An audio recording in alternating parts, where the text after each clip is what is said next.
Let's talk about the Sunday night football game of the week. Boy, Sunday night got a great game.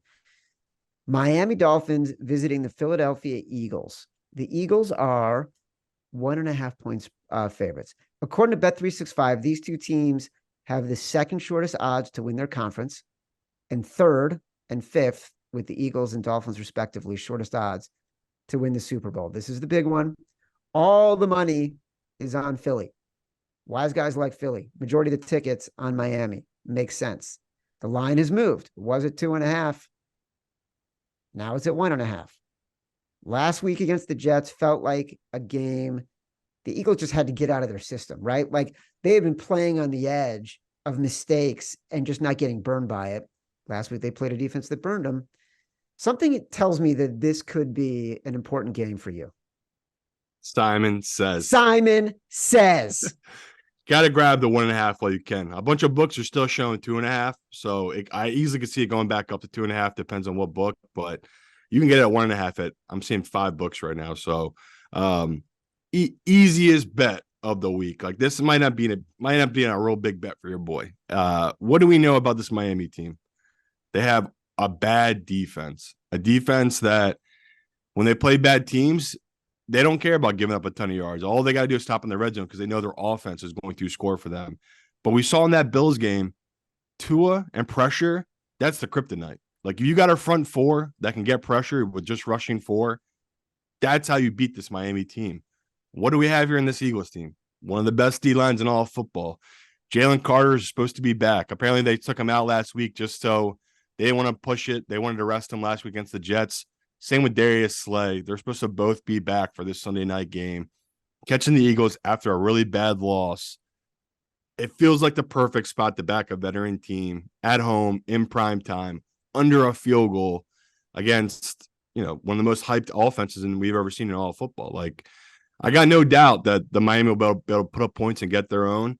I got the same feeling about the Eagles. The Eagles are going to be able to score at will in this game against this Miami defense. Like, Miami's got no one on their defense. I see them having an advantage-wise against the Eagles team, where the Eagles defense has a huge advantage with that front four. Like, if they can get pressure with just 4 guys like the Bills did, if you take away the run and put it all into Tua, that's not where they want to be. Like, shockingly, people don't realize Miami is right now one of the best, not only the best passing teams, the best running teams. Mostert, he's on pace for like 31 touchdowns right now. They're running back for Miami. Like, this guy is playing out of his mind. So looking at this, I'm shocked that so much money's coming on the Eagles. I really did think more people would be on this Dolphins team and they would like this spot for them, but I can't believe it's down to 1.5. Like, such a good number, such good value on an Eagles team that we have to back them here. Like, after such a bad loss against the Jets, Hurts' worst game of the year. What have we seen? We've seen after the Chiefs played that Jets team, they had a huge bounce back game. The Bills, Josh Allen, huge bounce back game. So these quarterbacks, we think Hurts is one of these elite quarterbacks. He should bounce back here. If he doesn't, that tells you that something's wrong with Hurts and this Eagles offense. So we got to play this spot, play the Eagles here to bounce back and trust that front four getting pressure on Tua. Like, the Miami matches up really well against 90% of the teams in this league. But teams like the Eagles, teams like the Cleveland, teams that front four that can get pressure, that's the game changer. So, maybe we're getting value right now because the Eagles are so banged up, Chad. But if Jalen Carter's cleared, if Slay's back, man, this is such a good number right now for this Eagles team. Yeah, it's that 1.5 is just hanging there in certain spots, but there's a lot of 2s. So you got to grab the 1.5 if you're listening right now. What's the ceiling for you on betting the Eagles as one of your bigger bets? Like, I can hear you talking about this, and as you're talking about it, I'm firing away on the Eagles minus 1.5 wherever I can find it. Yeah, I know enough to know when you say this might be one of my big bets, it means it might be a big bet, and so it's getting there. What's your ceiling on the number? Like, when do you stop firing away? After 2. So I'll keep firing. Even at 2, I'll keep firing at this. Once it's 2.5, 3, that's when I'll stop. And, if this was 3.5 in our contest and you guys wanted to fade us, totally get it. That's such a key number. But if we're getting 2.5 or 1.5 in the contest, easy no-brainer play for me on the Eagles. Why don't you just fire away? If it's at 1.5, why don't you just bet everything that you think you would bet at once? Why do you keep betting? And I'm not judging it. I'm asking curiously, like, you see it's at 1.5, you love it. Why not bet the full capacity of what you would bet on a game at that one time instead of, all right, I'll put some down now. Oh, it's still there 2 days later. I'll put it more down. Like, what's the philosophy?